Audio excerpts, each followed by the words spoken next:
Sí, mañana examen de álgebra. Mapa mentales de espacios vectoriales. Empezamos aquí con el nodo principal y vamos a lo primero que vimos en el curso. Esto fue, como siempre, la pregunta abstracta: ¿por qué estudiar espacios vectoriales? Y vimos dos grandes bloques, dos grandes razones. Una, para mí, la más importante, las destrezas de alto nivel. En particular, los espacios vectoriales desarrollan, si se estudian bien, la abstracción de manera muy profunda. Hablamos de la abstracción en sí, de hecho vimos la definición de la Real Academia de la Lengua y otras. Vimos que la abstracción revela conexiones profundas entre distintas áreas, da inspiración a otros resultados conocidos, permite la interdisciplinariedad y también te da patrones de pensamiento que son comunes a áreas que en principio parecen muy dispares. Y por último, pues vimos las aplicaciones, ¿vale? Aquí. Bien, continuamos. Una vez visto eso, pasamos a la definición axiomática. Primero desarrollamos un ejemplo. A ver, que ponga esto en grande. Desarrollamos un ejemplo en R2. Porque si los espacios vectoriales es un proceso de abstracción, pues entonces, es decir, la generalización de propiedades comunes entre diversos objetos, nos fijamos primero en R2 para ver qué propiedades hay en R2 que nos permiten construir un objeto más general. Nos fijamos en los vectores, en particular en la suma de vectores y en el producto de números por vectores. De ahí sacamos la idea del conjunto de vectores y la idea de cuerpo de escalares. En un cuerpo de escalares hay dos operaciones, una de suma de escalares que tiene todas estas propiedades que son clásicas y que corresponden a las propiedades que vemos en los números reales, que son asociativa, conmutativa, elemento neutro, el cero, y elemento opuesto. Y la otra es la operación de producto de escalares, que es asociativa, conmutativa, elemento neutro y elemento inverso. Entonces, en general, un espacio vectorial va a tener asociado un cuerpo que tiene todas estas propiedades y que de manera axiomática, si un conjunto y dos operaciones cumplen todas estas propiedades, decimos que es cuerpo. El cuerpo no tiene por qué ser R o Q o ZP o cualquiera de los que manejamos habitualmente. Puede ser cualquier conjunto con dos operaciones que cumplan todas estas propiedades. De ahí fuimos a vectores y definimos dos operaciones: la suma de vectores, que cumple las mismas propiedades que en el caso de la suma de escalares, es decir, asociativa, conmutativa, elemento neutro y elemento opuesto. Aquí, entre esto que marco aquí y esto que marco aquí, tiene que haber una diferencia, una distinción de notación. Y así, en clase hemos puesto más sub k cuando hablamos de la suma de escalares y más sub v cuando hablamos de la suma de vectores. Luego tenemos el producto de escalares por vectores, que tienen que cumplir estas cuatro propiedades que vienen aquí, que, bueno, pues es básicamente una propiedad sobre el elemento neutro, una propiedad sobre el producto de escalares y el producto de escalares por vectores, que básicamente está diciendo que es asociativa, y dos propiedades de distribución, dos propiedades distributivas. Bien, luego dimos ejemplos relevantes, que básicamente son un cuerpo, el producto cartesiano de un cuerpo consigo mismo n veces, r elevado a n, zp con p' elevado a n. Lo de zp con p' tiene que ver con la existencia del inverso. El espacio de polinomios y también el espacio de matrices. Básicamente vamos a trabajar con estos conjuntos aquí. Una serie de preguntas abstractas, que son estas de aquí, que nos van a permitir, que van a ser, como decir, las que van a guiar todo el desarrollo de la teoría. Y son básicamente estas 5 preguntas. La primera se puede reducir en caracterizar los espacios vectoriales. la segunda en cómo representar los espacios vectoriales, la tercera, operaciones con espacios vectoriales, la cuarta, generación de espacios vectoriales, y la quinta es una pregunta abstracta que tiene que ver, bueno, ¿dónde podemos ver espacios vectoriales aparte de los habituales? Empezamos después el primer bloque propiamente dicho de vectores, ya entrando en fuerte, con los conceptos más importantes, más básicos, sistema de vectores. Empezamos definiendo lo que son combinaciones lineales, que no es más que producto de escalares junto con suma de vectores. Todo ello combinado daría a la fórmula que tenemos aquí en la pantalla marcada, destacada. De ahí hablamos de un sistema de generadores. Resulta que todas las combinaciones lineales que formamos aquí es un espacio vectorial de hecho, y lo escribimos así. Aquí puede haber infinitos vectores. En general vamos a trabajar con sistemas finitamente generados. Y aquí tenemos un resultado que vimos en clase que dice todo superespacio de un sistema de generadores es sistema de generadores. ¿Vale? Aquí lo que está diciendo cuando V es el espacio ambiente, está diciendo que V consiste exactamente en todas las combinaciones lineales de V1 hasta Vn. Si eso ya ocurre con n vectores, cuando añadas más, pues todavía con más razón va a ser un sistema de generadores. Aquí tenemos el teorema 6.328, ¿de acuerdo? Que dice que si tenemos un sistema de generadores de un espacio vectorial V, es decir, que cualquier vector de V se puede poner como una combinación lineal de los de U, entonces, suponiendo que V sub i es combinación lineal de los vectores de U menos V sub i, resulta que al quitar V sub i también es un sistema de generadores. Esto está diciendo que podemos hacer un proceso de reducción, de eliminación de algunos vectores que no son necesarios en el sistema de generadores. Si un vector es combinación lineal de los demás, lo podría quitar. Bien, luego vienen los sistemas linealmente dependientes o ligados. Un sistema es linealmente dependiente o es ligado si existe un vector en ese sistema que se puede poner como una combinación lineal de los demás. Hay un teorema de caracterización que es el 6.314 que dice que un sistema está ligado si solo si existe una combinación lineal nula en el que los coeficientes no son todos nulos. Y vimos también que todo superconjunto de un sistema ligado es ligado, que básicamente es una consecuencia del teorema anterior. De ahí pasamos a sistemas linealmente independientes o libres. Esto es un sistema linealmente independiente, es un sistema no linealmente dependiente. Es la negación directamente del sistema ligado. Un sistema libre es la negación de un sistema ligado. Entonces, hay un teorema de caracterización absolutamente similar al anterior, que dice que U es libre si solo si esta ecuación, esa combinación lineal nula, que es igual a 0 de V, solamente se satisface para los coeficientes nulos. Y aquí vimos un resultado que decía que todo subconjunto de un sistema libre, de un sistema linealmente independiente, es linealmente independiente. Y esto es una demostración relativamente sencilla. Además, el cero nunca puede pertenecer a ningún conjunto libre, porque si eso ocurre, aparece una contradicción. Eso también lo hemos visto en clase. De ahí pasamos al importante concepto de base. Una base es un sistema, un sistema libre y que además es sistema de generadores. Es decir, las dos condiciones, sistema de generador más sistema libre, o linealmente independiente y sistema de generador. Bien, esa es la definición de base. Hay una base importante, que es la más sencilla, que está formada por todo cero salvo un 1 en una posición. Esa base se llama base canónica. El vector E sub i tiene un 1 en la posición i y 0 en el resto.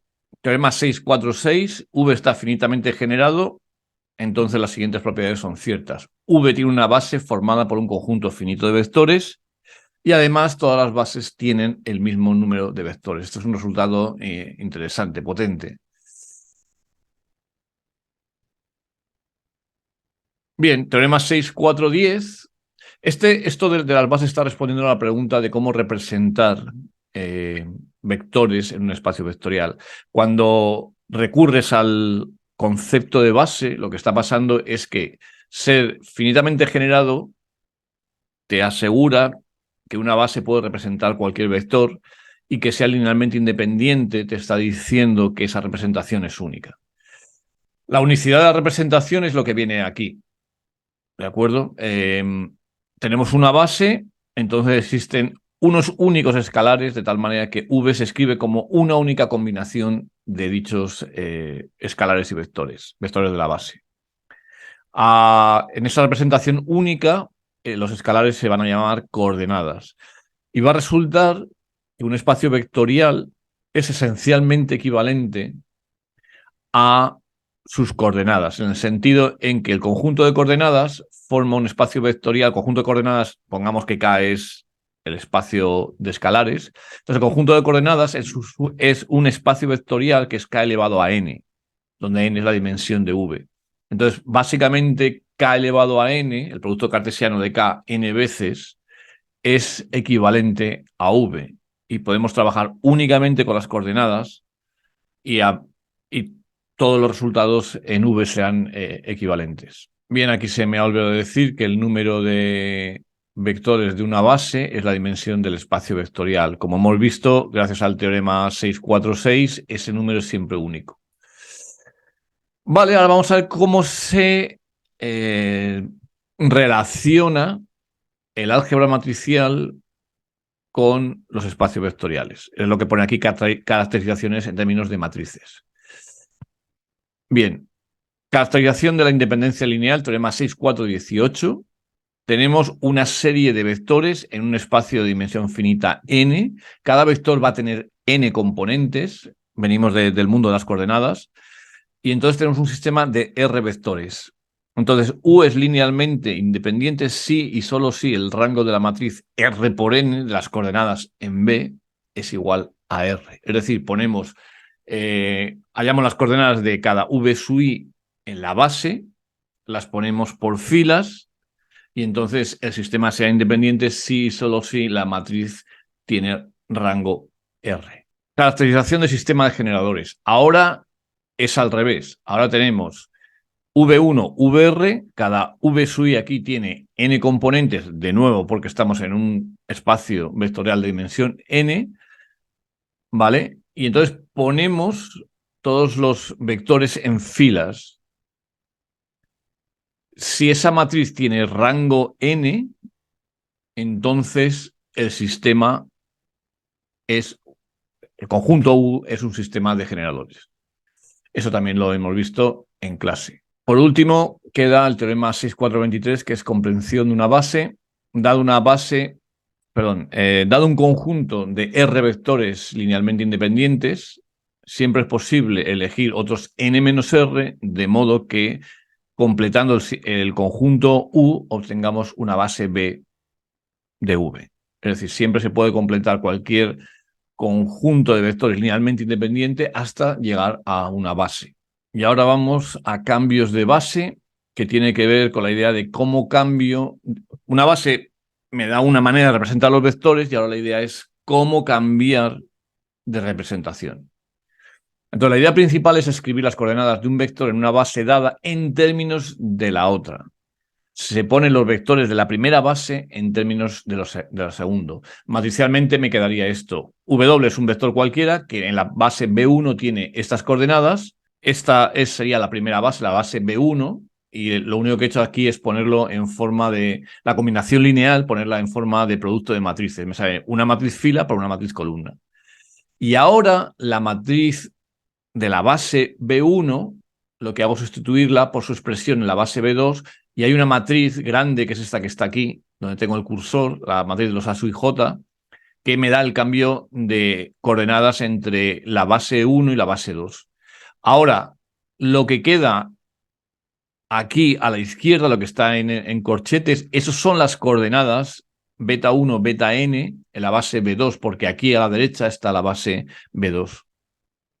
Y entonces eso me da la fórmula del cambio de base. Seguimos. Bien, es muy natural preguntarse si dado un subconjunto de un espacio vectorial, si ese conjunto es a su vez un subespacio.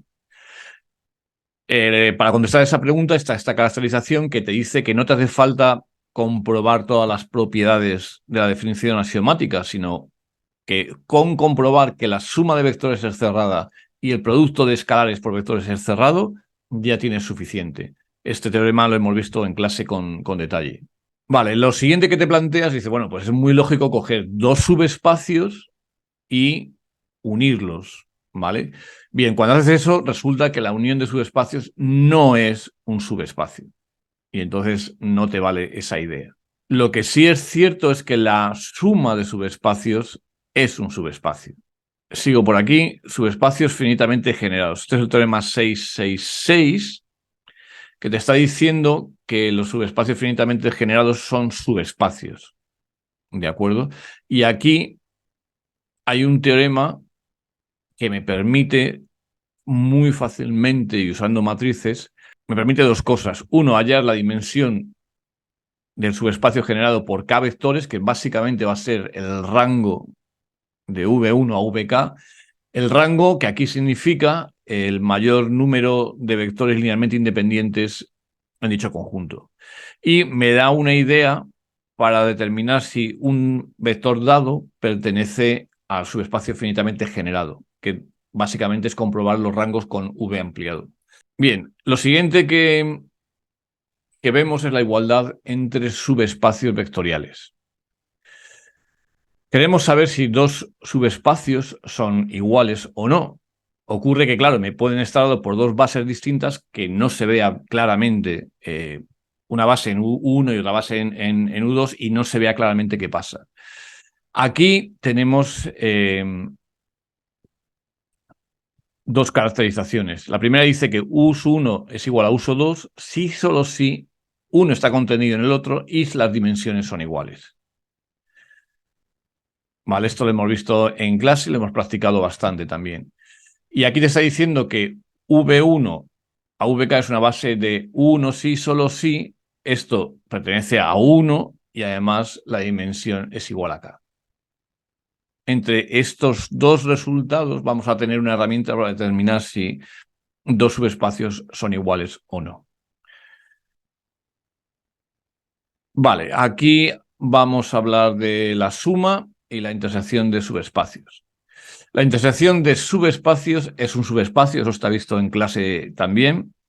La manera de construir la intersección es resolviendo el sistema lineal dado por las ecuaciones implícitas de los dos subespacios. ¿Vale? Es la manera más sencilla de verlo. Por otra parte, la suma de subespacios es un subespacio, como hemos probado en clase. Además, la escritura de un vector de la suma es única cuando la intersección de los subespacios es cero. ¿Vale? La intersección del subespacio nunca es el vacío, es el cero, porque el cero siempre pertenece a cualquier subespacio. Aquí está esta famosa fórmula, que la 2 me refiero, que dice que la dimensión de la suma es la suma de las dimensiones menos la dimensión de la intersección, como cabría esperar. ¿Vale? Esto lo hicimos mediante una prueba de compleción de bases, lo hicimos en clase, ¿de acuerdo? Y también esto lo hemos practicado bastante. Cuando la suma de dos subespacios ocurre que la intersección es vacía, entonces hablamos de la suma directa de subespacios. Y entonces aquí te está hablando de cuáles son las condiciones suficientes y necesarias, esta sería la primera parte, el 1, para que tengamos una suma directa. ¿Vale? Si tenemos una suma directa de V, del espacio total, entonces cualquier vector se escribe de manera única como un vector del primer subespacio más un vector del segundo subespacio. Vamos a ver las ecuaciones de subespacios. Empezamos con las ecuaciones implícitas. Sabemos, porque lo hemos visto en varios problemas, que las soluciones de sistemas lineales homogéneos constituyen un espacio vectorial. Y entonces te permite, con ecuaciones implícitas, caracterizar, describir subespacios vectoriales. Entonces, aquí tienes un U dado por este sistema de ecuaciones lineales implícitas. Entonces, aquí sabemos que la dimensión de ese subespacio va a ser el complementario con el espacio, con la dimensión del espacio total con respecto al rango de la matriz. ¿Vale? Cuando las ecuaciones que aparecen aquí tienen una matriz de coeficientes que tiene rango igual a k, entonces hablamos de ecuaciones implícitas minimales. Y en ese caso, la dimensión del espacio será n menos k, ¿vale? Donde k es dicho rango. Las ecuaciones paramétricas se escriben así. Ecuaciones paramétricas quiere decir que voy a poner mi espacio vectorial como una combinación lineal de vectores. ¿Vale? De manera matricial sería lo que está aquí donde tengo el cursor. La dimensión de U del espacio con el que estoy describiendo paramétricamente el espacio va a ser el rango de la matriz de estos coeficientes. Cuando ese rango es máximo, es decir, cuando tiene rango K, entonces hablamos de ecuaciones paramétricas minimales. Cuando las ecuaciones paramétricas no son minimales, se puede descartar algún parámetro. Cuando las tienes minimales, todos los parámetros que aparecen en la representación son necesarios que estén para describir el espacio vectorial. Por último, hay cambios de representación, como pasar de paramétricas a implícitas. Para pasar de paramétricas a implícitas, sacamos los vectores, sacamos una base de las ecuaciones. Perdón, aquí estoy hablando de paramétricas a implícitas. Coge los vectores de la base que te da la representación paramétrica y los pones por filas. Y añades una fila más que dice X y Z. A continuación haces Gauss hasta el final de manera exhaustiva y en la última fila te va a quedar una serie de ecuaciones que si las igualas a cero te van a dar las ecuaciones implícitas. Para pasar de implícitas a paramétricas no hay más que resolver el sistema de ecuaciones implícito y te sale el sistema, sale un sistema compatible indeterminado que te va a dar las ecuaciones paramétricas. Y esto es todo, amigos.